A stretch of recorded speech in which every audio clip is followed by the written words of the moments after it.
بسم الله الرحمن الرحيم.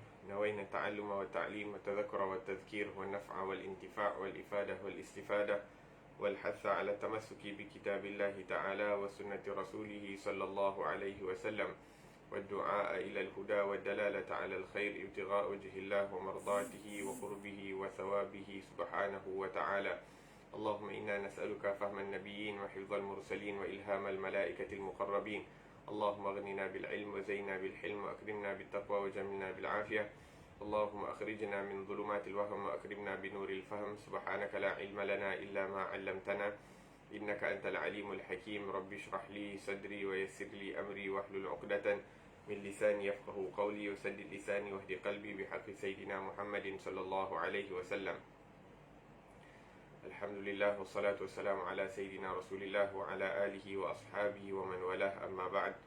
Wa qala al-musannif, berkata pengarang Al-Imam Ahmad Al-Marzuqi di dalam kitabnya Aqidatul Awam, semoga Allah Subhanahu wa taala manfaatkan kita dengan ilmu beliau dan dengan diri beliau dan dengan ilmu seluruh orang-orang salih sehingga hari kiamat. Amin ya rabbal alamin.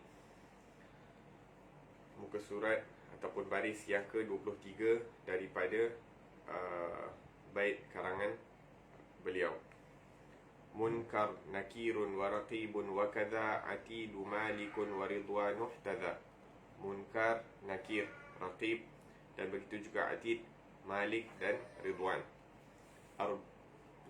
Arba'atun min kutubin tafsiluha Tauratu Musa bil huda tanziluha. Dan terdapat 4 daripada kitab-kitab, yakni perinciannya adalah Taurat Nabi Musa dengan penunjuk penurunannya. Zabur Dawud wa Injilun ala Isa wa Furqanun ala khairil mala. Zabur diturunkan kepada Nabi Dawud, Injil diturunkan kepada Nabi Isa, dan Furqan, yakni Al-Quran, diturunkan kepada sebaik-baik manusia, iaitu Nabi Muhammad sallallahu alaihi wasallam. Wa suhuful khalili wal kalim fiha kalamul hakamil alimi. Dan suhuf, yakni lembaran-lembaran Al-Khalil, iaitu Nabi Ibrahim, dan Al-Kalim, iaitu Nabi Musa, dalamnya terdapat kalamullah yang memutuskan hukum lagi maha mengetahui. Naam. Alhamdulillah, kita bersyukur kepada Allah Subhanahu wa taala yang mana dengan taufik dan inayah daripada Allah Subhanahu wa taala kita dapat hadir ke dalam majlis ilmu secara online yang dianjurkan oleh Rumah Mengaji Nurul Al-Hikmah. Nah, semoga Allah Subhanahu wa taala tambahkan kepada kita ilmu yang bermanfaat dan manfaatkan kita dengan ilmu yang telah diberikan oleh Allah Subhanahu wa taala kepada kita, dan semoga kita sentiasa dengan ilmu tersebut bertambah dekat kepada Allah Subhanahu wa taala. Amin ya rabbal alamin. Pada pengajian yang lalu kita bahaskan tentang apa yang perlu diimani, apa yang perlu diyakini tentang para malaikat.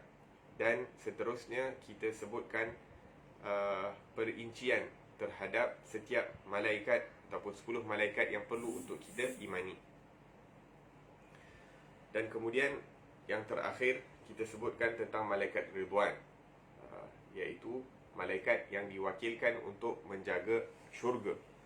Malaikat yang diwakilkan untuk menjaga syurga, yang mana disebutkan bahawa hatta namanya sendiri ataupun namanya sahaja sudah mendatangkan kegembiraan di dalam hati, Ridwan.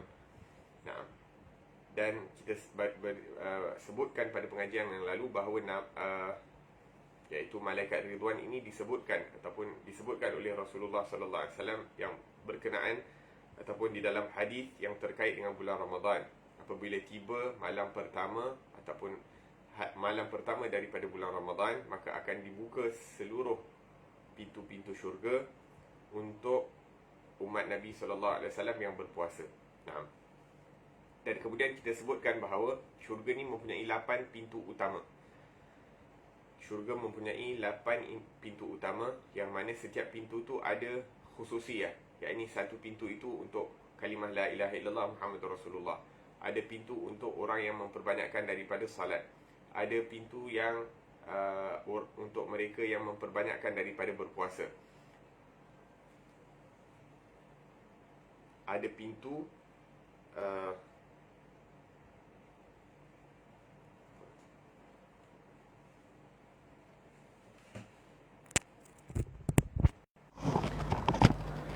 Bismillah. Kita sebutkan bahawa syurga itu ada 8 pintu utama, yang mana pintu yang pertama itu untuk kalimah syahadah la ilaha illallah Muhammad Rasulullah sallallahu alaihi wasallam. Dan kemudian ada pintu untuk mereka-mereka yang memperbanyakkan daripada salat. Ada pintu orang yang memperbanyakkan daripada berpuasa, ataupun ada nama tersebut nama yang khusus, iaitu Ar-Rayyan. Ada pintu untuk orang yang memperbanyakkan zakat, ada pintu untuk haji, ada pintu untuk orang yang al-amr bil ma'ruf, yang mengajak kepada kebaikan, melarang daripada kemungkaran dan sebagainya, pintu bersilaturrahim, dan pintu jihad di jalan Allah Subhanahu wa taala. Kemudian di dalam pintu utama tersebut, selepas pintu utama, yang ini bila dah masuk kat dalam, ada pula lagi 10 pintu kecil. La ilaha illallah, ada 10 pintu kecil. Walhasil, yakni Nabi SAW apabila menyebutkan tentang pintu-pintu syurga, maka Sayyidina Abu Bakar radhiyallahu anhu As-Siddiq telah bertanya kepada Rasulullah, "Ya Rasulullah, ada tak orang yang masuk daripada keseluruh pintu tersebut?" Yakni yang boleh masuk daripada mana-mana pintu yang dia kehendaki. Maka Rasulullah sallallahu alaihi wasallam mengatakan bahawa aku mengharap kamu merupakan salah seorang daripada mereka. Yakni harapan Rasulullah agar Sayyidina Abu Bakar As-Siddiq akan dapat masuk daripada mana-mana pintu yang dikehendaki. La ilaha illallah. Begitu juga salah satu amalan, ada beberapa amalan yang disebutkan oleh Rasulullah sallallahu alaihi wasallam, yang mana kalau kita beramal istiqamah dengannya, maka kita akan dapat masuk daripada pintu-pintu tersebut. Antaranya kalau tak silap, yakni berdoa selepas berwuduk. Berdoa selepas berwuduk dengan sempurna. Kemudian kita berdoa pada setiap anggota wuduk, dan diakhiri pada penghujungnya kita baca doa, pun kita akan dapat masuk ke dalam syurga melalui mana-mana pintu yang dikehendaki. Dan kalau tak silap juga untuk para isteri yang mana mereka menunaikan salat mereka di awal waktu, wasamat syahraha, dan kemudian mereka berpuasa di bulan Ramadan, dan kemudian mereka menjaga maruah mereka dengan mentaati, dengan menjaga perkara-perkara yang diamanahkan oleh Allah dan perkara-perkara yang diamanahkan oleh suami, maka mereka juga akan masuk ke dalam syurga daripada mana-mana pintu yang mereka kehendaki. La ilaha illallah. Kemudian disebutkan di sini bahawa syurga ini, seperti yang kita sebutkan, dia bukan bertingkat, tapi dia seakan-akan macam taman. Yang ini dia berada macam kawasan taman. Fa awsatuha wa afdaluha, maka yang paling tinggi dan utama adalah Firdaus. La ilaha illallah. Yang paling utama adalah Firdaus. Yang dikatakan kebanyakan bahan binaan di dalam Firdaus ini adalah daripada emas yang berwarna merah. Wa saqfuhal jami' arsyur rahman. Dikatakan bahawa yakni bumbung untuk seluruh daripada syurga tersebut. Yakni kita sebutkan syurga tu macam taman yang besar, maka bumbung untuk syurga tersebut adalah arasy-Nya Allah Subhanahu wa taala. Arasy-Nya Allah Subhanahu wa taala. Dan kemudian yang bersebelahan dengan Jannatul Firdaus adalah Jannatul Ma'wa daripada batu permata Zabarjad yang merah. Kemudian Jannatul Khuld daripada marjan kuning, yang ini batu permata yang berwarna kuning. Kemudian Jannatul Na'im, yang mana daripada perak yang berwarna putih. Wa Jannatul Adn, yang mana daripada Durratul Bayda, daripada permata berwarna putih. Wa Darussalam min Yaqutatil Hamra, daripada batu macam delima, kala merah. Wa Darul Jalal wa hiya min Lu'lu' Bayda, daripada Darul Jalal ni kebanyakan diperbuat daripada mutiara kala putih.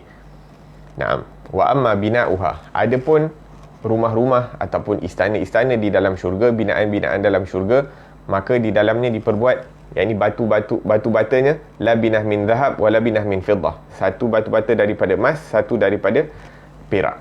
Wa malatuha al-misk, dan dia punya simen adalah daripada kasturi. Wa turabuha anbar wa za'faran, dan tanahnya daripada ambar dan za'far.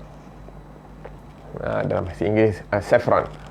Wa hasabauha lu'lu' wal yaqut, dan batu-batu yang terdapat di dalam batu-batu yang terdapat di dalam syurga itu daripada mutiara. La ilaha illallah. Ini nak menunjukkan betapa hebatnya pemberian Allah Subhanahu wa taala kepada orang-orang yang beriman. Yang mana Allah Subhanahu wa taala sebutkan di dalam Al-Quran, yakni kalau bukan kerana tidak menginginkan orang-orang di atas muka bumi ini berada di dalam satu agama, yakni dengan maksud yakni kerana kecintaan manusia kepada perkara-perkara dunia, dan kalau Allah Subhanahu wa taala memberikan perkara dunia ini dengan berlebihan kepada orang-orang kafir, maka ditakuti bahawa semua orang akan meninggalkan agama disebabkan inginkan dunia. Yang ini sekarang ni Allah Subhanahu wa taala berikan kepada orang-orang yang tidak beriman daripada perkara-perkara dunia ini sangat sikit. Tapi itu pun orang yang beragama Islam ataupun orang yang beriman kepada Allah masih lagi mengagungkan dunia. Sedangkan Allah Subhanahu wa taala tidak melihat kepada dunia ini dengan pandangan agung daripada diciptakan dunia tersebut. La ilaha illallah. Naam. Jadi Allah Subhanahu wa taala tidak memandang dunia ini sebagai satu perkara yang hebat ataupun yang berharga, bernilai. Akan tetapi maka diberikan daripada perkara-perkara dunia kepada orang-orang yang tidak beriman. Seperti yang disebutkan dalam hadis, innallaha yu'tid dunya man yuhib wa man la yuhib. Sesungguhnya Allah berikan dunia ini kepada orang yang dikasihi dan juga tidak dikasihi. Walakin la yu'tid din illa man ahab. Akan tetapi tidak diberikan agama kecuali mereka-mereka yang sudah dicintai oleh Allah Subhanahu wa taala. Maka disebutkan dalam ayat Quran bahawa Allah mampu untuk memberi lebih kepada orang-orang kafir di dunia ini. Akan tetapi Allah tidak berikan kepada orang-orang kafir itu hatta dekat dunia ini dengan perkara yang lebih. Tapi Allah Subhanahu wa taala kecintaannya terhadap orang-orang yang beriman telah menyediakan perkara yang lebih bernilai di dalam syurga. Sehingga kan yakni orang yang paling terakhir akan masuk ke dalam syurganya Allah Subhanahu wa taala selepas diazab di dalam neraka selama 7,000 tahun. Bila dia masuk ke dalam syurga, Allah berikan dia syurga 10 kali ganda besar dunia. Dan kita sebutkan bahawa kalaulah ada orang yang mendapat kekayaan ataupun diberikan kekayaan oleh Allah Subhanahu wa taala dan diberikan umur yang panjang dan diberikan kerajaan daripada zaman Nabi Adam alaihi salam sehinggalah ke penghujung dunia, yakni sehinggalah akhir zaman, sehinggalah hari kiamat. Kalau ada, itu pun kecil kalau nak dibandingkan dengan orang yang terakhir akan masuk syurga. Yakni dia diberikan umur yang panjang daripada zaman Nabi Adam sampailah hari kiamat. Kemudian diberikan kerajaan daripada zaman Nabi Adam sampai hari kiamat. Kemudian dia pula menguasai seluruh dunia ini. Itu pun masih kecil nak dibandingkan dengan apa yang Allah Subhanahu wa taala berikan kepada orang yang terakhir yang akan masuk ke dalam syurganya Allah Subhanahu wa taala. Itu pun dia dapat 10 kali ganda besar daripada dunia. Apatah lagi kalau kita nak bandingkan dengan orang-orang yang hanya dapat secebis daripada perkara dunia. Orang-orang yang hanya dapat memerintah sebahagian kecil ataupun sebahagian yang sangat kecil daripada perkara-perkara dunia ini. Maka tidak perlu untuk kita terkesan dengan perkara dunia. Tidak perlu kita kalau kita berpegang teguh dengan apa yang dijanjikan oleh Allah Subhanahu wa taala. Kalau kita meyakini dengan benar-benar keyakinan akan janji Allah Subhanahu wa taala, dan kalau kita sentiasa dapat melihat realiti yang sebenar dengan kita sentiasa membaca Al-Quran dengan bertadabbur, yakni janji-janji Allah Subhanahu wa taala yang mana Allah akan memberikan syurga dan sebagainya kepada orang-orang yang beriman kepada Allah Subhanahu wa taala. Maka ini sebahagian daripada riwayat yang diceritakan, yang diriwayatkan tentang syurga. La ilaha illallah. Naam. Maka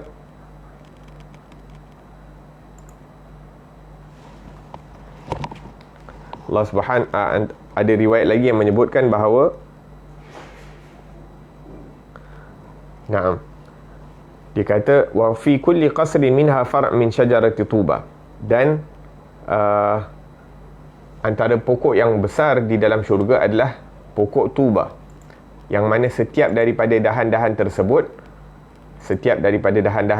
akan masuk ke dalam setiap syurganya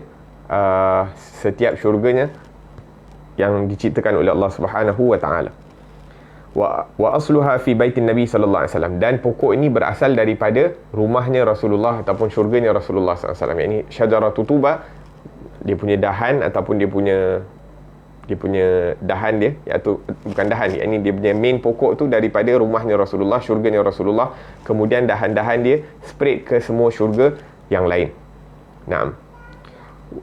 Yutrah fiha ma tashtahihi al-anfus. Di dalam syurga ini terdapat segala perkara yang diinginkan oleh nafsu manusia. Iaitu Allah Subhanahu wa taala tahu yang menciptakan manusia dan mengetahui keinginan manusia yang banyak yang tidak pernah ada kesudahan. Maka dijadikan syurga itu tempat untuk memuaskan hawa nafsu manusia bagi mereka-mereka yang sanggup menahan hawa nafsu mereka, yang sanggup menahan daripada keinginan mereka di atas muka bumi ini. Yang ini keinginan yang tidak diizinkan oleh Allah Subhanahu wa taala. La ilaha fa idza arada ahlul jannah al-akl. Jadi antara riwayat ini disebutkan di sini, apabila orang-orang ahli syurga, penghuni syurga ingin makan, maka mereka hanya mengatakan subhanakallahumma. Bila dia baca subhanakallahumma, maka wa wudi'at baina aydihim ma'idah tuluha mil wa 'arduha mil. Maka akan dihidangkan di hadapannya makanan daripada pelbagai jenis, iaitu satu batu memanjang, satu batu lebar. Tu makanan punya banyak Allah Subhanahu wa taala sediakan bagi ahli syurga bila diorang nak makan. Naam. Fiha jami'u ma yashtahun, dan di dalam dan terdapat segala jenis makanan yang mereka inginkan di dalam tu. Dan mungkin yang mereka tak tahu, tak pernah terfikir pun ada juga di dalam tu. Fa idza faraghu min al-akl qalu alhamdulillahi rabbil alamin faturfa wa huwa ma'na qaulu ta'ala. Naam. Apabila mereka selesai makan, maka mereka hanya perlu untuk mengucapkan alhamdulillahi rabbil alamin. Semua makanan tersebut akan diangkat. Tak ada nak kena penat-penat nak hidang, tak ada tak perlu nak berpenat-penat nak pergi pasar cari makanan, lepas tu nak kena masak, lepas tu nak kena hidang, lepas tu nak kena, walhasil banyak perkara yang dipermudahkan oleh Allah Subhanahu wa taala di dalam syurga, sebagai tanda menunjukkan kehebatan Allah Subhanahu wa taala. Seperti mana yang disebutkan di dalam Al-Quran, da'wahum fiha subhanakallahumma wa tahiyyatuhum fiha salam wa akhiru da'wahum anil hamdulillahi rabbil alamin. Naam. Maka Nabi sallallahu alaihi wasallam apabila menceritakan tentang syurga, Nabi akan mengatakan mala ainun ra'at, di dalamnya tak ada mata pernah melihat akan keindahannya, wala udhunun sami'at, telinga tak pernah dengar keindahan seperti syurga, wala khatara ala qalbi bashar, dan tidak pernah terlintas di dalam hati manusia untuk melihat ataupun untuk mencipta keindahan, kenikmatan seperti syurga. La ilaha illallah. Naam.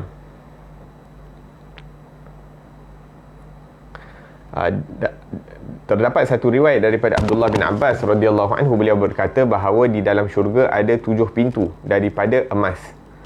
Naam. Dan dihiasi pintu tersebut dengan mutiara. Maktubun ala babil awal, tertulis pada pintu yang pertama, la ilaha illallah Muhammadur Rasulullah, yang mana ini merupakan pintu-pintu untuk para nabi dan para rasul, para syuhada dan orang-orang salih. Semoga Allah Subhanahu wa taala golongkan kita bersama golongan orang-orang yang saleh, dan juga kita boleh tergolong dalam golongan orang-orang yang syahid, antaranya mereka-mereka yang meninggal dunia pada hari Jumaat, ataupun orang-orang yang meninggal dunia dalam keadaan mereka memasang niat di dalam hati untuk menjadi penuntut ilmu. Barang siapa yang meninggal dunia sewaktu menuntut ilmu, maka dia seakan-akan berada dalam jalan Allah Subhanahu wa taala. La ilaha illallah. Naam. Wa babul tsani babul musallin bi kamalis salah. Pintu yang kedua adalah untuk orang-orang yang salat dengan salat yang sempurna. Ini merupakan dan untuk kita nak dapatkan, usahanya di sini di dunia. Maksudnya bagaimana kita berusaha untuk menyempurnakan salat kita. Sempurna salat dengan salat awal waktu.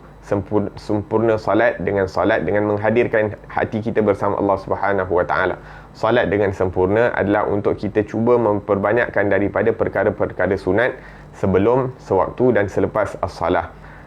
Dan sekarang ni waktu PKP, bagaimana kita dapat hidup, jadikan rumah kita ini sebagai masjid. Adakan azan, adakan iqamah, adakan solat berjemaah di masjid, dan adakan solat berjemaah bersama ahli keluarga. La ilaha illallah.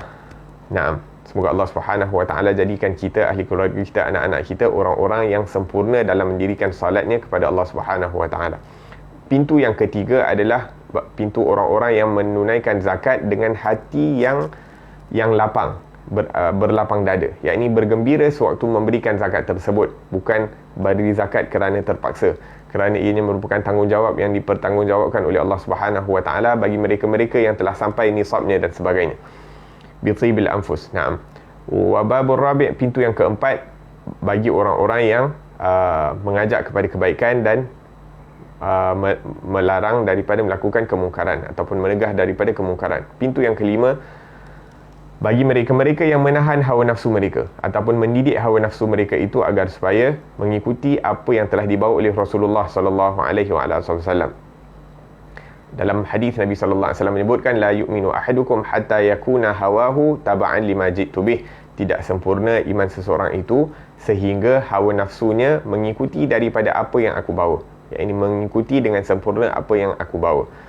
Pintu yang keenam, bagi mereka-mereka yang menunaikan haji dan umrah. Pintu yang ketujuh, bagi mereka-mereka yang berjihad di jalan Allah Subhanahu wa taala. Disebutkan di sini ada pintu yang ke-8, bagi mereka-mereka yang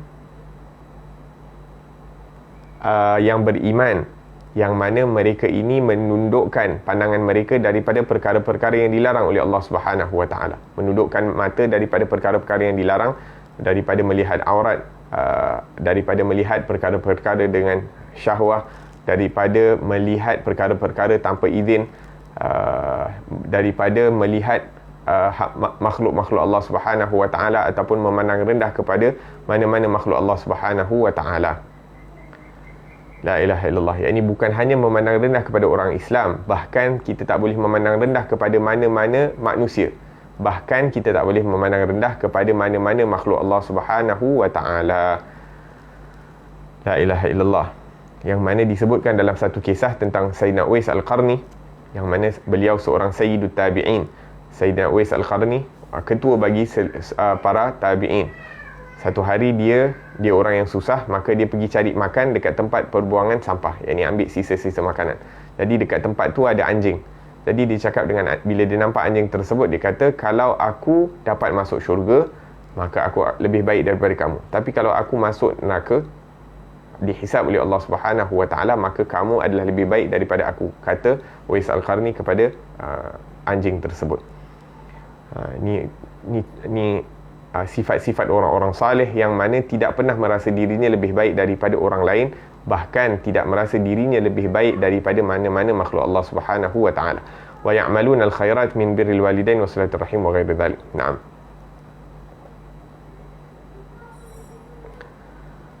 La ilaha illallah. Kemudian berkata Sayyidina Ali bin Abi Talib radhiyallahu anhu karramallahu wajhah, sesungguhnya syurga pokok di dalam syurga itu daripada, ataupun jikalau pokok di dalam syurga itu dahannya daripada emas, maka daun-daunnya daripada perak. Dan kalau dahannya daripada perak, maka daunnya akan daripada emas. In kana aslu syajarah min dhahab. Naam. Wa asjarud dunya asluha fil ard wa uruquha fil hawa. Dan perbezaan antara pokok di dunia dan di syurga, dekat dunia ni dia punya akar dia dekat dalam bumi, akan tetapi kalau pokok-pokok dalam syurga, dia punya akar dia ke atas, ke arah ke atas. Naam, li'annaha darut taklif wa laysa kadhalik wa kadhalik ashjarul jannah. Sebab apa? Sebab kat dunia ni tempat yang kita untuk bersusah payah, maka dekat dunia dia punya akar dekat bawah, pokok dia punya buah dekat atas, susah untuk nak dapat. Tapi dekat syurga nanti tempat yang untuk kita bersenang-senang, jadi akar dia ke atas, dia punya buah-buah dekat bawah. Naam. La ilaha illallah wa aghsanuha fil ard kama qala ta'ala qutufuha daniyah, seperti yang disebutkan dalam firman Allah Subhanahu wa taala, qutufuha daniyah, ini buah-buahannya ini sangat landai, rendah. Wa samaratuha qaribah yatanawaluha al-qa'id wal qa'im wal matja', Jadi orang yang berdiri boleh petik daripada buah tersebut, orang yang duduk boleh petik daripada buah tersebut, orang yang baring pun dapat petik daripada buah yang terdapat pada pokok tersebut. Semoga Allah Subhanahu Wa Taala jadikan kita, ahli keluarga kita, anak-anak kita, zuriat-zuriat kita daripada ahli syurganya Allah Subhanahu Wa Taala, dan dijauhkan kita, ahli keluarga kita, anak-anak kita, zuriat kita hingga hari kiamat daripada nerakanya Allah Subhanahu Wa Taala. Amin ya rabbal alamin. Naam. Kemudian disebutkan musannif selepas menyebutkan tentang 10 malaikat yang wajib untuk kita imani dan ketahui akan tugas-tugas mereka, disebutkan pula tentang 4 kitab. Dan terdapat 4 daripada kitab-kitab. Perinciannya adalah Taurat Nabi Musa dengan petunjuk penurunannya, Zabur diturunkan kepada Nabi Daud, Injil diturunkan kepada Nabi Isa, dan Furqan iaitu Al-Quran diturunkan kepada sebaik-baik manusia Nabi Muhammad SAW. Nah, maka setiap mukallaf wajib untuk mengimani, meyakini bahawa Allah Subhanahu Wa Taala telah menurunkan 4 kitab. Adapun kitab-kitab yang lain yang tidak disebutkan di dalam Al-Quran, kita hanya perlu beriman secara ijmalan, secara secara umum, tak perlu untuk kita mengetahui secara khusus. Bi an ya'taqid anna Allah Ta'ala anzala kutuban minas sama' 'ala al-ijmal. Naam. Dan beriman kepada kitab-kitab ini merupakan rukun iman yang kedua. Naam. Untuk minabillah wa malaikati wa kutubihi, yang ketiga, afwan. Naam. Apa yang dimaksudkan dengan kitab? Sebahagian daripada kalam Allah Subhanahu Wa Taala yang mana di dalamnya terdapat petunjuk, yang mana di dalamnya terdapat cahaya. Yuhillahu bihi ila ahadi rusulih liyuballighuhu linnas, yang mana Allah Subhanahu Wa Taala mewahyukan kepada salah seorang daripada rasulnya untuk disampaikan kepada manusia. Apa yang dimaksudkan dengan beriman dengan kitab-kitab Allah adalah membenarkan apa-apa yang terdapat di dalamnya dan mengimani bahawa ianya daripada kalamullah al-azali al-qadim, dan apa-apa yang terdapatnya adalah benar dan jujur. Hikmatu min inzalil kutub ar-ruju' ilaiha idza ikhtalafa an-nas. Apakah hikmah diturunkan Al-Quran, diturunkan kitab-kitab? Adalah agar supaya manusia dapat merujuk kepada Al-Quran, kepada sumber ilmu Allah Subhanahu Wa Taala apabila manusia berselisihan pendapat berkenaan dengan agama. Wa an ya'malu bima fiha minal ahkam wasyara'i, dan untuk beramal dengan apa-apa yang terdapat di dalamnya daripada hukum hakam dan juga daripada akhlak-akhlak yang mulia. La ilaha illallah. Maka itu merupakan salah satu maksud diturunkan Al-Quran. Maka sekarang ni kalau kita tidak membaca Al-Quran, kalau kita tidak cuba untuk memahami daripada isi kandungan Al-Quran dengan menghadiri daripada majlis-majlis ilmu dan sebagainya, bagaimana mungkin kita dapat beramal dengan isi kandungan Al-Quran? Yang pertama perlu dibaca, yang kedua perlu untuk ditadabbur, mendalami daripada isi kandungannya, dan kemudian untuk beramal dengan apa yang terdapat di dalamnya. Nah, disebutkan daripada Sayyidina Hasan Al-Basri rahimahullahu ta'ala bahawa Allah Subhanahu Wa Ta'ala menurunkan 104 kitab dan diletakkan seluruh ilmu-ilmu yang terdapat dalam kitab-kitab tadi ke dalam 4 buah kitab. Semua ilmu yang terdapat dalam 104 kitab tadi diletakkan dalam 4 kitab, dan daripada 4 kitab ini kesemuanya diletakkan ilmu tersebut. Ilmu yang terdapat dalam Taurat, Zabur, Injil diletakkan di dalam Al-Quran. Naam, fihi ma'aziyadah la tanhasir, dan bukan hanya terdapat ilmu-ilmu, yakni di dalam Al-Quran ini bukan hanya terdapat ilmu-ilmu yang terkandung di dalam Taurat, Zabur, Injil, bahkan ditambahkan lagi hikmah-hikmah dan kelebihan-kelebihan di dalam Al-Quran yang tidak terdapat di dalam kitab-kitab yang lain. La ilaha illallah. Kemudian yang pertama dibahaskan, yang kitab yang pertama iaitu kitab At-Taurah. Taurah ini dari dalam bahasa Hebrew ataupun Ibrani yang membawa maksud pengajaran dan syariah. Membawa maksud pengajaran dan syariah. Ma'khuzatun min wariyaz zanad. Naam, kharajana ruhu fa innaha nurun wa dhiya. Yakni Taurah juga membawa maksud yakni yang bercahaya. Yang bercahaya ataupun yang memberi cahaya. Inna anzalna Taurah fiha hudan wa nur. Allah Subhanahu wa taala berfirman, sesungguhnya kami menurunkan At-Taurat itu yang mana di dalamnya terdapat petunjuk dan juga cahaya. La ilaha illallah. Dalam Al-Quran juga Allah Subhanahu wa taala berfirman, wa laqad ataina Musa wa Harun al-furqana wa dhiya'an wa dhikran lil muttaqin. Sesungguhnya kami telah berikan Musa dan Harun itu sebuah kitab yang mana mengandungi cahaya dan peringatan buat orang-orang yang bertakwa. Akan tetapi At-Taurah seperti juga kitab-kitab lain selain daripada Al-Quran yang diturunkan oleh Allah Subhanahu wa taala, kebanyakannya telah diubah suai. Kebanyakannya telah diubah suai oleh ulama-ulama mereka, telah dicampur adukkan dengan perkataan-perkataan orang-orang di kalangan mereka. Maka telah diubah suai. Falladhi indahu min at-Taurat as-sahihah huwa ba'daha faqat. Maka sekarang ni apa yang terdapat di dalam kitab mereka itu mungkin yang benar hanyalah sebahagian daripadanya. Kan tetapi kebanyakan daripadanya telah diubah suai. Wa qad athbatallahu hadha at-tahrif fi qawlihi ta'ala. Dan Allah Subhanahu wa taala sendiri telah mengesahkan akan perubahan yang berlaku di dalam daripada mereka di dalam kitab tersebut. Minal ladzina hadu yuharrifuna al-kalima am mawadhi'i. Di antara mereka golongan-golongan yang telah tersesat itu, mereka telah mengubah suai perkataan-perkataan daripada tempatnya. La ilaha illallah.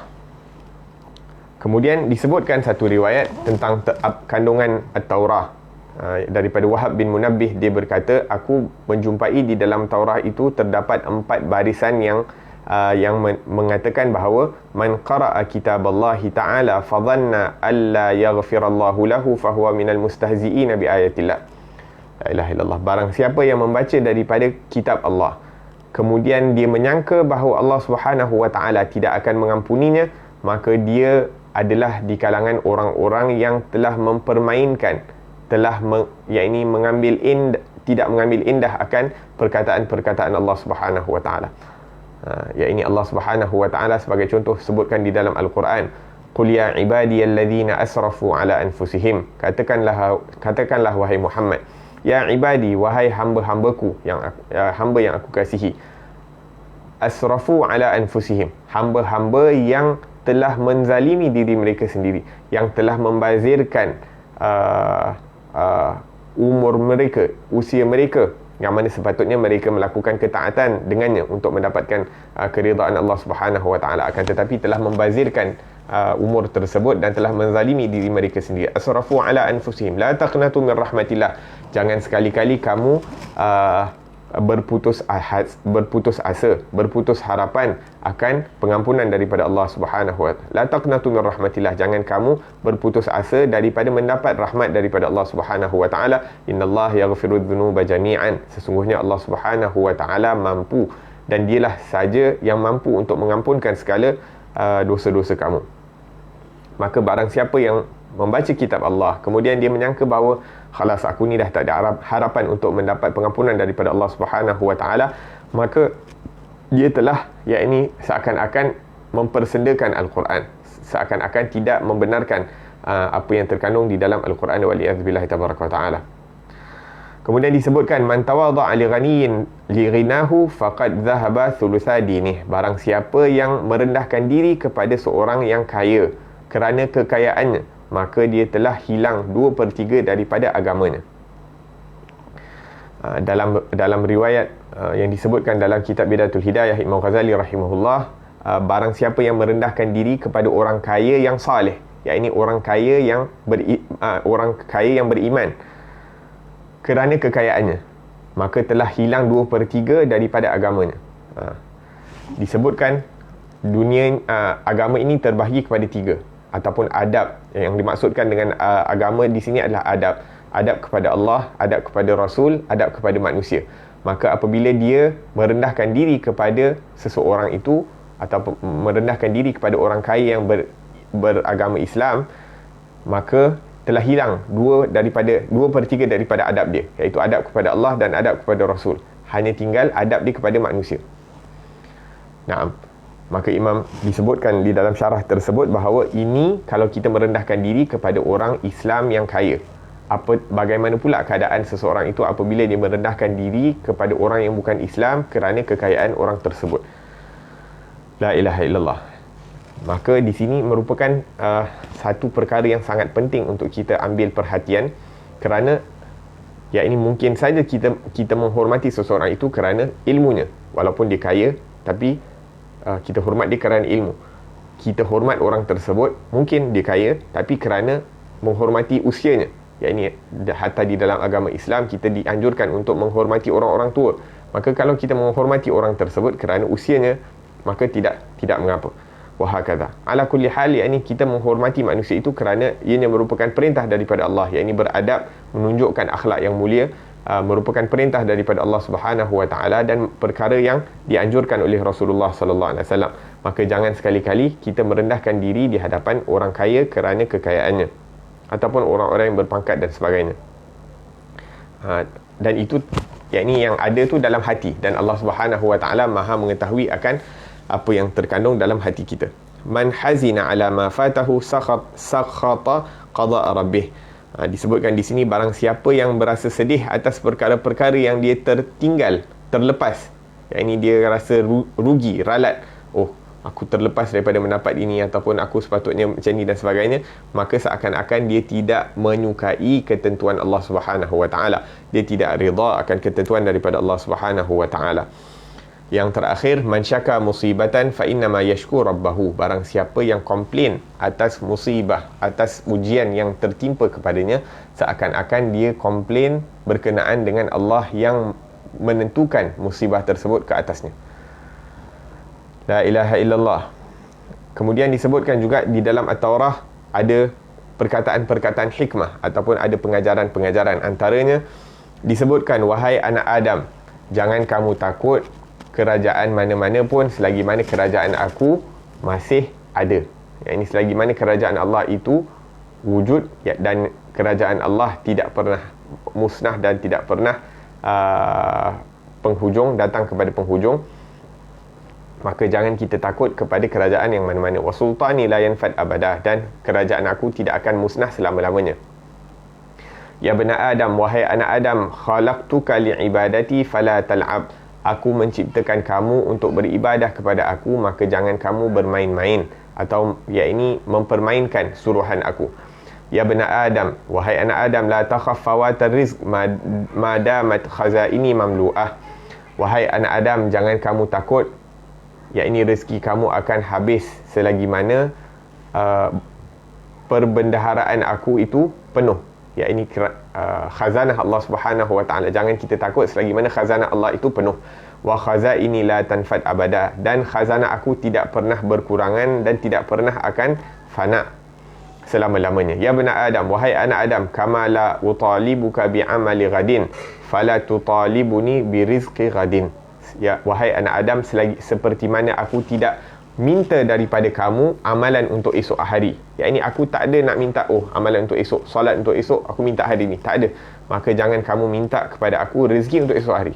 Ini rezeki yang hari ni aku akan bagi hari ni, rezeki untuk esok aku akan sediakan buat kamu pada hari esok. La ilaha illallah.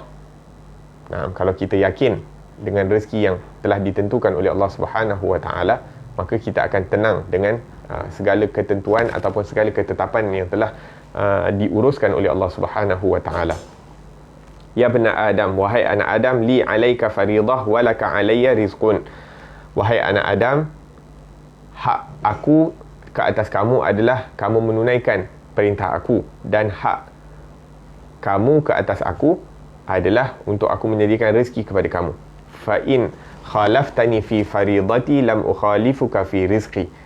Kalaupun kamu tidak menunaikan hak aku, kalaulah kamu tidak menunaikan hak aku dengan tidak menunaikan kefarduan, aku tetap akan memberikan rezeki kepada kamu. Yakni aku tidak akan menundakan rezeki kamu ala ma kana minka, walau apapun yang kamu lakukan. Yakni Allah Subhanahu wa taala, walaupun kita banyak kekurangan, walaupun kita ni banyak tertinggal daripada melakukan perintah Allah Subhanahu wa taala, sengaja melengah-lengahkan daripada perintah Allah Subhanahu wa taala, akan tetapi Allah Subhanahu wa taala tidak melengahkan daripada memberi rezeki, tidak pernah lewat daripada memberi kita oksigen, tidak pernah lewat daripada memberikan kita tenaga untuk melakukan pekerjaan harian kita. La ilaha illallah.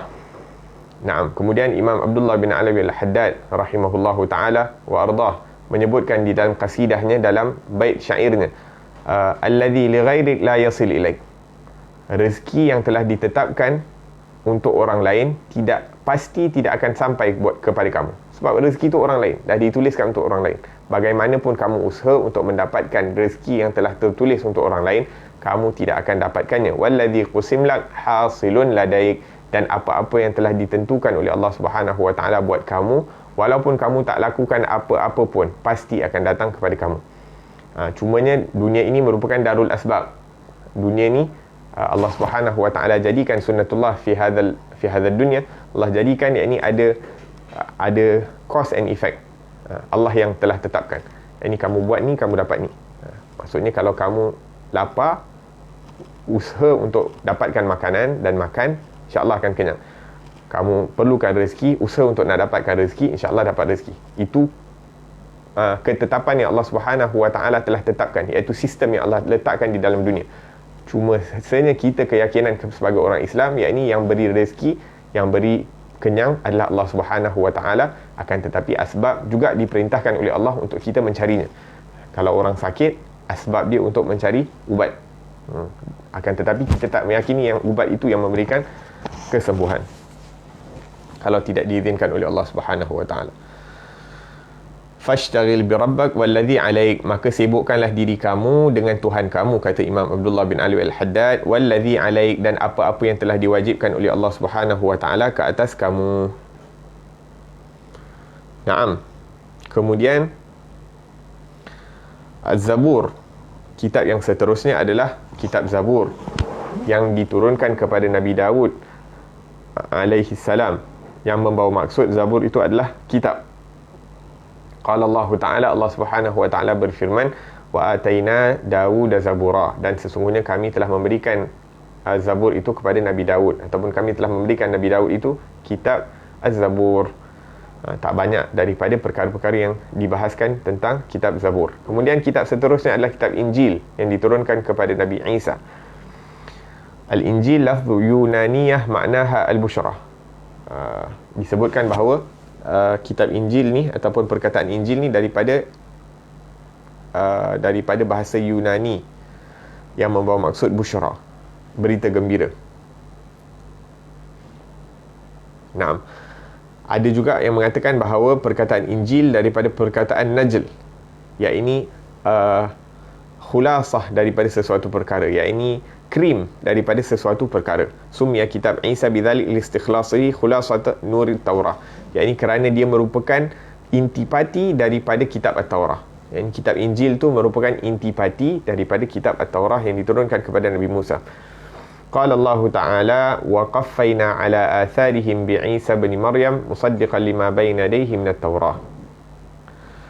Faqad dakhalaha ma dakhalaha min at-tahrif bi aidi akthar min katib min qasawisin nasara.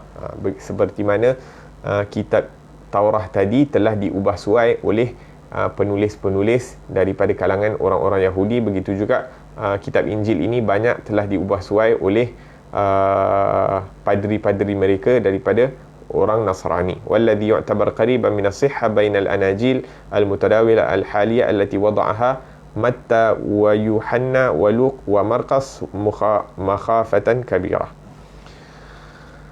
La ilaha illallah. Naam. Walhasil, apa yang terdapat di dalam Al-Quran itu sudah mencukupi daripada kebenaran-kebenaran dan daripada perkara-perkara yang kita perlukan. Maka kita tidak perlu untuk cek dekat sana, cek dekat sini, kerana apa yang telah diturunkan oleh Allah Subhanahu wa taala itu sudah cukup. Inna nahnu nazzalna dzikra wa inna lahu lahafizun. Sesungguhnya kami yang menurunkan Al-Quran, az-zikra, dan kami akan menjaganya daripada apa-apa ubah suaian. Bukan hanya Allah Subhanahu wa taala menjaga daripada ayat-ayat Al-Quran, huruf-huruf Al-Quran, bahkan penerangan di dalam Al-Quran juga dijaga oleh Allah Subhanahu wa taala, yang mana kebanyakan penerangan itu, perincian penjelasan terhadap Al-Quran itu datangnya daripada Rasulullah sallallahu alaihi wasallam, seperti firman-Nya Allah Subhanahu wa taala, litubayyana linnasi ma nuzila ilaihim, agar supaya kamu menerangkan, menjelaskan kepada manusia apa yang diturunkan kepada mereka. Maka Allah Subhanahu wa taala bukan hanya mengajar dari menjaga daripada Al-Quran tersebut, bahkan penjelasan-penjelasan terhadap ayat-ayat Al-Quran daripada as-sunnah Nabi sallallahu alaihi wasallam, daripada hadis Nabi sallallahu alaihi wasallam juga dijaga oleh Allah Subhanahu wa taala. Alhamdulillah ala hadhihi ni'mah. Naam, dan Al-Quran merupakan kitab yang terakhir yang diturunkan oleh Allah Subhanahu wa taala daripada langit dan merupakan yang paling terbaik, yang terbaik di dalamnya. Al-Quran ini banyak nama dia di dalam Al-Quran yang Allah sebutkan. Al-Quran disebutkan dalam Al-Quran. Al-Kitab, dzalikal kitabu la raiba fih, wadh-dzikr, inna nahnu nazzalna dzikra. Kemudian disebutkan Al-Furqan juga dan sebagainya. Disebutkan Al-Quran mengandungi 30 juzuk, mengandungi 114 surah. Mengikut pendapat Abdullah bin Abbas, ayat Al-Quran 6616. Kemudian disebutkan bahawa perkataannya ada 77,934 dan hurufnya ada 333,671. Ini mengikut riwayat. Kenapa terkadang datang riwayat-riwayat seperti ini? Kerana ada sebahagian mereka-mereka yang mengatakan bahawa Al-Quran ini belum habis penurunannya. Maka disebabkan itu disebutkan secara jelas bahawa berapa banyak juzuk dan sebagainya. Sebab ada yang berpendapat waliyadzubillahi tabaraka wa ta'ala. Kerana apa? Kerana Allah Subhanahu wa ta'ala telah menurunkan Al-Quran itu dengan sempurna pada zaman Rasulullah sallallahu alaihi wasallam.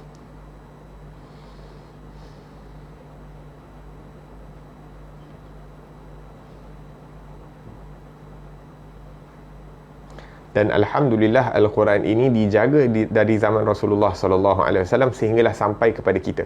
Yang ini dijaga, Allah Subhanahu wa taala jadikan dua sebab penjagaan kepada Al-Quran ini. Satu, dijaga dengan ditulis di dalam as-suhuf, ditulis dalam kitab Al-Quran. Yang ini diprint. Berapa banyak jenis cetakan yang terdapat dekat Malaysia saja, berapa banyak cetakan berkenaan dengan Al-Quran, tak termasuk dengan negara-negara lain. Kemudian juga Al-Quran ini disimpan di dalam dada-dada manusia. Allah Subhanahu wa taala memilih daripada hamba-hambanya untuk disimpan, untuk diwarisi ilmu Al-Quran ini, baik daripada pembacaannya, baik daripada kefahamannya, baik daripada pengamalannya, semua ini dan baik daripada rahsia-rahsia Al-Quran dan cahaya-cahaya Al-Quran ini kebanyakannya tersimpan di dalam dada-dada manusia yang dipilih oleh Allah Subhanahu wa taala.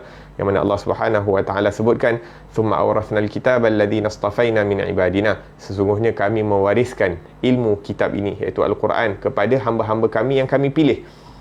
Yang ini dipilih secara khusus oleh Allah Subhanahu wa taala. Faminhum zalimun li nafsihi, ada di antara mereka yang menzalimi diri mereka sendiri.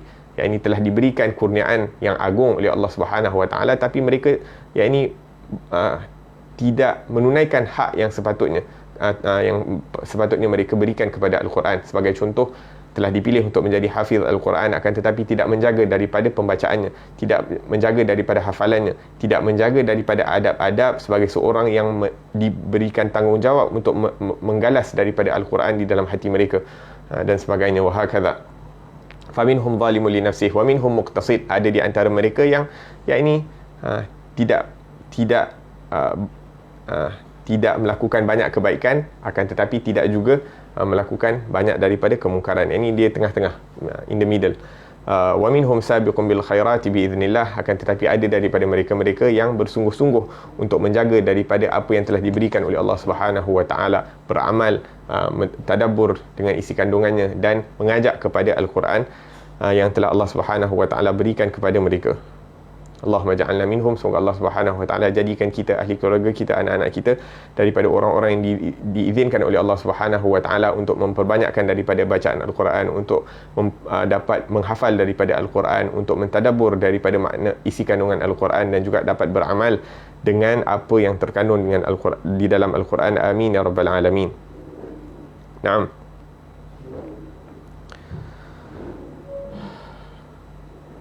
Naam. Kemudian Imam Asy-Syafi'i rahimahullahu taala wa ardah menyebutkan bahawa setiap apa yang diperkatakan oleh para ulama itu adalah seakan-akan menjelaskan apa yang disebutkan oleh Rasulullah sallallahu alaihi wasallam. Ini perkataan-perkataan para ulama pada hakikatnya adalah menjelaskan apa-apa yang disebutkan oleh Rasulullah sallallahu alaihi wasallam. Dan apa yang disebutkan oleh Rasulullah sallallahu alaihi wasallam itu adalah penjelasan daripada apa yang terkandung di dalam Al-Quran. Wa qala ba'dhum, dan Imam Syafi'i juga mengatakan bahawa jami' ma hakama bihi nabi fahuwa mimma fahimahu minal Quran. Dan apa-apa hukum yang telah ditetapkan, yang telah yang telah dihukumkan oleh Rasulullah SAW, apa-apa hukum hakam yang telah dikeluarkan oleh Rasulullah, itu berdasarkan apa yang beliau fahami daripada isi kandungan Al-Quran.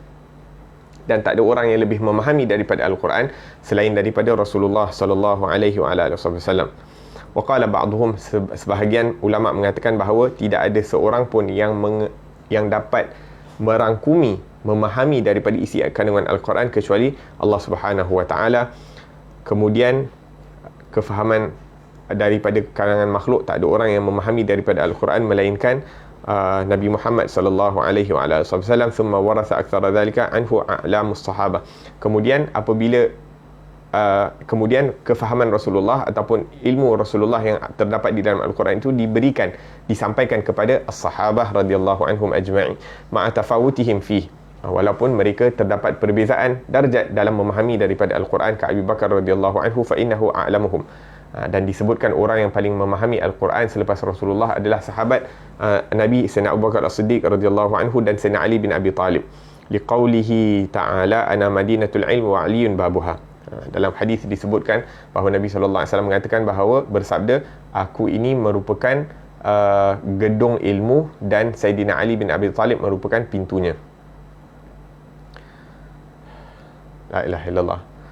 Maka disebutkan juga dalam satu riwayat bahawa Sayyidina Abdullah bin Abbas, walaupun merupakan orang yang didoakan oleh Rasulullah sallallahu alaihi wasallam untuk diberikan kefahaman Al-Quran, beliau mengatakan bahawa setiap apa yang aku telah ceritakan kepada kamu daripada tafsir ini, pada hakikatnya ianya datang daripada Sayyidina Ali bin Abi Talib. Naam.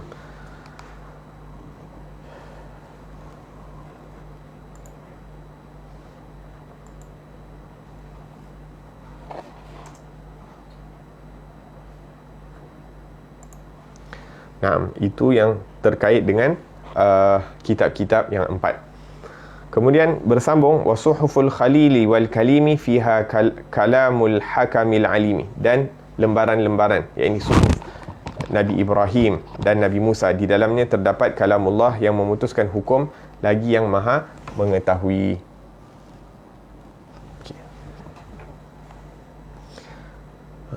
Wajib bagi seorang mukallaf itu untuk meyakini bahawa Allah Subhanahu wa taala selain menurunkan daripada kitab-kitab, juga menurunkan lembaran-lembaran kepada sebahagian para nabi. Antaranya yang disebutkan di dalam Al-Quran kepada Nabi Ibrahim dan juga kepada Nabi Musa sebelum diturunkan kitab At-Taurah. Wala yajib ma'rifatu adadi suhufihi ma tafsilan. Dan kita hanya perlu mengimani secara brief, ijmalan, bukan tafsil, bukan secara terperinci. Li'annahu lam yarid ta'yinul adad fil Quran. Kenapa? Sebab dalam Al-Quran sendiri tak menyebutkan bilangan secara khusus berapa banyak lembaran yang diturunkan. Begitu juga Nabi sallallahu alaihi wasallam tidak menyebutkan berapakah bilangan lembaran yang diturunkan. Bi khilafil kutubil arba' al-mutaqaddamah dzikruha fa innaha muayyanatun bi nassil Quran. Adapun kitab yang 4 itu yang wajib kita imani kerana ianya disebutkan di dalam Al-Quran.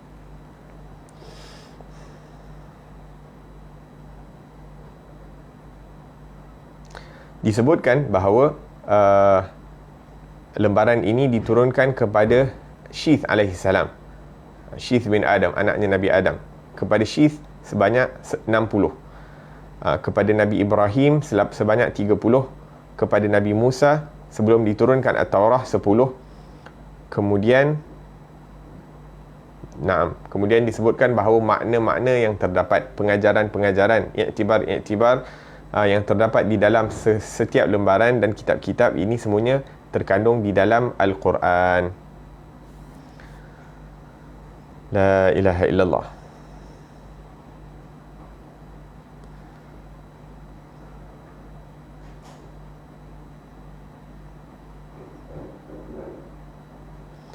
Nah, kemudian disebutkan di sini tentang apa yang terkandung dalam suhuf-suhuf Nabi Ibrahim.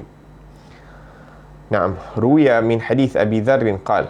Disebutkan dalam hadisnya Sayyidina Abu Dzar radhiyallahu anhu, beliau berkata, ya Rasulullah, fama kanat suhuf Ibrahim? Apakah yang terkandung di dalam suhufnya Nabi Ibrahim? Kanat hiya kulluha amthalan. Maka Nabi sallallahu alaihi wasallam bersabda, contoh-contoh. Yakni yang terkandung dalam suhufnya Nabi Ibrahim ni merupakan contoh-contoh ataupun perumpamaan-perumpamaan. Antaranya disebutkan bahawa hendaklah bagi seorang yang berakal itu mempunyai beberapa waktu yang dia khususkan untuk beberapa perkara. Yang pertama adalah waktu untuk dia bermunajah kepada Allah Subhanahu wa taala. Waktu yang kedua untuk dia bermuhasabah terhadap dirinya. Apa yang telah aku lakukan pada hari ini, apa yang aku telah perkatakan pada hari ini, apa yang telah aku fikirkan pada hari ini dan sebagainya. Maka dia bermuhasabah diri dia. Yang baik, alhamdulillah. Yang tak baik, bagaimana mungkin dia boleh mengurangkan pada esok hari. Wa sa'atun yatafakkar fiha sun'allahi ta'ala. Dan satu waktu yang mana dia gunakan untuk berfikir tentang kehebatan ciptaan Allah Subhanahu wa taala. Allah Subhanahu wa taala cipta dalam diri dia pelbagai jenis gadget ataupun pelbagai jenis organ yang mana dapat menyenangkan kehidupan dia. Allah Subhanahu wa taala menjadikan pelbagai jenis makhluk di sekeliling kita ini untuk mempermudahkan kehidupan seharian kita. Wa hakadha, diciptakan matahari untuk kita mengetahui waktu salat, diciptakan bulan untuk kita mengetahui tarikh, diciptakan bintang untuk kita mengetahui arah laluan dan sebagainya. Wa sa'atun yakhlu ay yatajarrad fiha li hajatihi min al-mat'am wal mashrab, dan mempunyai satu waktu yang mana dengannya kita menunaikan hajat-hajat keperluan kita, iaitu perlu untuk bekerja, untuk cari makan dan minum dan sebagainya. Maka ini seakan-akan ini yang terdapat di dalam suhufnya Nabi Ibrahim. Antaranya juga adalah alal aqil an alla yakuna tami'an aw mu'ammilan illa fi thalath. Ini seorang yang berakal itu sepatutnya tidak berkemahuan kecuali kepada 3 perkara. Tazawwad lima'ad. Ini dia punya maksud hidup dia adalah untuk membuat persediaan untuk bermusafir, untuk melakukan perjalanan ke negeri akhirat. Wa marmatun ay islahul lil ma'ash, memperbaiki kehidupan di dunia. Ini bagaimana dia boleh menyediakan kehidupan yang baik untuk diri dia, ahli keluarga dia, dan tidak menyusahkan orang lain. Nah, memperbaiki kehidupan dunia agar supaya dia tidak menyusahkan orang lain, dan bagaimana juga apa-apa yang lebih daripada yang dia dapat agar supaya dia boleh membantu makhluk Allah yang lain. Waladzatan fi ghairi muharramin. Naam, dan mencari kelazatan pada tempat-tempat, mencari kelazatan, kegembiraan pada tempat-tempat yang tidak diharamkan oleh Allah Subhanahu wa taala. Kemudian disebutkan alal aqil, hendaklah orang yang berakal itu mengetahui tentang keadaan zamannya, iaitu kebaikan zamannya, keburukan zamannya, fitnah-fitnah dan sebagainya, akan tetapi hanya melakukan apa yang penting untuk diri dia di dunia dan apa yang penting untuk diri dia di akhirat. Hafizan lilisani, dan hendaklah orang yang berakal itu menjaga daripada lidahnya. Wa man adda kalamahu min amalih qalla kalamuhu illa fima ya'nih. Barang siapa yang merasakan bahawa perkataan-perkataannya itu merupakan sebahagian daripada amalannya, maka dia akan mengurangkan, dia akan cuba untuk mengurangkan daripada mengatakan perkara-perkara yang tidak ada kaitan, perkara-perkara yang tidak mendatangkan manfaat buat diri dia, apatah lagi yang mendatangkan mudarat. Kalau perkara-perkara yang tidak mendatangkan manfaat pun dia perlu kurangkan, apatah lagi perkara-perkara yang mendatangkan mudarat buat dia sama ada di dunia ataupun di akhirat. La ilaha illallah. Naam. Kemudian disyarahkan sedikit di sini bermuhasabah, yakni bermuhasabah di siang hari dan bermuhasabah di malam hari. Kita bermuhasabah di malam hari untuk kita fikirkan apa yang telah kita lakukan daripada pagi sampai malam, dan bermuhasabah di siang hari untuk kita fikirkan apa yang telah kita lakukan daripada malam sampai ke siang. La ilaha illallah. Naam. Faman wajada min hasanatin hamidallah alaiha. Barang siapa yang mendapati daripada amalan ataupun perkataan dia itu perkara yang baik, maka dia memuji kepada Allah Subhanahu wa taala. Dan kalau dia mendapati perkara yang sebaliknya, maka hendaklah dia beristighfar kepada Allah Subhanahu wa taala. La ilaha illallah. Disebutkan bahawa satu orang salih ini ditanya. Ini ada orang mendapati bahawa orang salih ni dia bangun je daripada tidur, dia ambil tasbih, dia beristighfar 100 kali. Maka dia menanyakan kepada orang salih ini, kenapa beristighfar bangun daripada tidur? Dia kata, orang salih ni kata, sebab aku tak tahu mana roh aku pergi ataupun apa roh aku buat di sepanjang malam, maka apabila aku bangun daripada tidur aku beristighfar. Ini untuk orang-orang yang masya-Allah yang sentiasa bermuhasabah tentang ini, bukan hanya gerak-gerinya, hatta dalam tidurnya pun mereka bermuhasabah. La ilaha illallah wa aqrabu min dhalika ila salamah an yuhasibaha ala kulli fi'lin qabla al-iqdam alaih. Yang lebih baik daripada bermuhasabah selepas melakukan daripada sesuatu amalan, selepas mengatakan sesuatu perkataan, adalah kita berfikir sebelum kita melakukan sesuatu amalan. Adakah perkara ini mendatangkan manfaat ataupun tidak? Yang ini berfikir terlebih dahulu sebelum melakukan sesuatu perkara, sebelum mengatakan sesuatu perkara. Dikatakan bahawa orang yang beriman itu akalnya di hadapan lidahnya. Yang ini dia berfikir dulu baru dia bercakap. Akan tetapi orang yang munafik waliyazubillah, dia punya lidah dulu baru dia berfikir. Yang ini lidah dia keluar dulu, dia bercakap dulu baru dia akan berfikir tentang konsekuensi. Hatta la talabbas bihi illa ba'da ma'rifati hukmillah fi. Kenapa? Apakah kepentingan untuk kita memikirkan terlebih dahulu sesuatu perkara sebelum melakukan perkara tersebut? Adalah agar supaya kita dapat tahu baik dan buruk, dan kita dapat juga mengetahui apakah hukum-hukum Allah Subhanahu wa taala yang terkait dengan apa yang akan kita lakukan. La ilaha illallah. Fama kana khairan fa'alahu. Kalau apa yang dia ingin lakukan itu baik, maka dilakukan. Wa ma kana ghairu dzalik amsaka anhu. Kalau ianya tak baik, kalau ianya sebaliknya, maka dia pun berhenti daripada melakukan perkara tersebut. Liyurihal malaikatah min at'am. Agar supaya tidak memenatkan para malaikat untuk mencatat perkara-perkara yang buruk. La ilaha illallah. Hatta nak buat perkara, dia fikir, malaikat ada sebelah dia ni, aku tak nak penatkan malaikat-malaikat yang mencatat amalan-amalan buruk. Tak nak malaikat penat daripada mencatat perkataan-perkataan yang tidak mendatangkan manfaat. Wali'anna man hasaba nafsahu fid dunya hana 'alaihi 'adzabul akhirah. Dan barang siapa yang bermuhasabah dirinya di dunia, maka Allah Subhanahu wa taala akan meringankan penghitungannya di akhirat nanti. La ilaha illallah. Tapi hatta kena hisab, kena diperhitungkan di akhirat itu, kita tidak mampu. Maka kita berdoa kepada Allah Subhanahu wa taala, ya Allah, izinkanlah aku untuk masuk ke dalam syurga-Mu tanpa dihisab, tanpa diazab, tanpa dipersoalkan sedikit pun, ya Rabbal Alamin. Sebab kita tak mampu nak tunggu lama-lama, nak disoal satu persatu. Tak mampu. Kita tak mampu untuk nak tunggu lama-lama dekat akhirat nanti. Kalau boleh kita nak terus masuk syurga tanpa dihisab. Amin ya Rabbal Alamin. Dan insya-Allah pada pengajian yang akan datang kita akan sambung sedikit tentang apa yang terdapat dalam suhufnya Nabi Musa, dan kita akan teruskan perkara-perkara yang terkait dengan hari akhirat. Perkara-perkara yang terkait dengan perkara-perkara akhirat, insya-Allah taala. Semoga Allah Subhanahu wa taala manfaatkan kita dengan apa yang telah diperdengarkan dan berikan kita taufik untuk beramal dengan setiap kebaikan yang telah kita dengar, dan semoga Allah Subhanahu wa taala terima amalan-amalan kita zahiran batinan. Amin ya rabbal alamin. Rabbana anfa'na bima 'allamtana, rabbi 'allimna alladhi yanfa'una, rabbi faqihna wa faqih ahlana wa qarabati lana fi dinina ma ahli al-qutri untha wa zakar, rabbi wafiqna wa wafiqhum lima tartadi qawlan fi'lan karama warzuqil kulla halalan daima wa akhilla atqiya ulama nuhdha bil khairi wa nukfa kulla shar. ربنا واصلح لنا كل الشؤون وأقر بالرضا منك العيون واقض عنا ربنا كل الديون قبل أن تأتينا رسل المنون واغفر واستر أنت أكرم من ستر وصلاة الله تغشى المصطفى من إلى الحق دعانا والوفاء بكتاب فيه للناس شفاء وعلى الآل الكرام الشرفاء وعلى الصحب المصابيح الغرر اللهم اهدنا بهداك وجعلنا ممن يسارع في رضاك ولا تولنا وليا سوى ولا تجعلنا ممن خالف أمرك وعصاك وحسبنا الله ونعم الوكيل ولا حول ولا قوة إلا بالله العلي العظيم وصلى الله على سيدنا محمد وعلى آله وصحبه وسلم والحمد لله رب العالمين والسلام عليكم ورحمة الله وبركاته.